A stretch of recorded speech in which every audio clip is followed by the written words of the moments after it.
Trajneri kombëtar shqiptare të futbollit Silvinho nuk ja ka iden se kush është Albion Marku. Mund të duket qesharake që trajneri brazilian nuk njeh mbrojtësin shqiptar që po shkëlqen në kampionatin hungares, por është e vërtetë.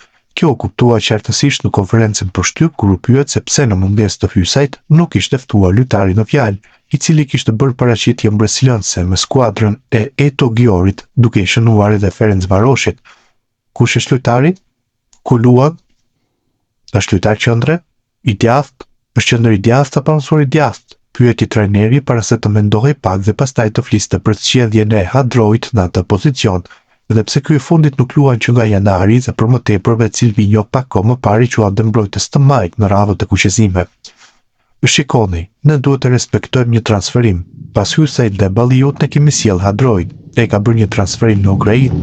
Futbollistit tek i cili kemi besim vjen te ne. Balliu dhe Hadroi, në këtë moment na mungon një lojtar i cili është në anën tjetër, një i majt, sa trajneri kombëtar si zënë në befasi nga kjo pyetje e papritur.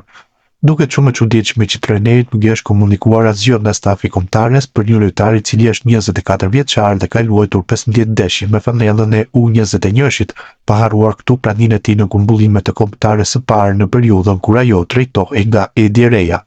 Një gafe pabesueshme nga personat pranë trajnerit apo departamenti skautimit, i cili mori mbi vete një pjesë të meritës së kualifikimit në Europian fal algoritmit të trumbetuar në mediat ndërkombëtare si përpiluesit e listës më të plotë të futbollistëve shqiptar në mban botës.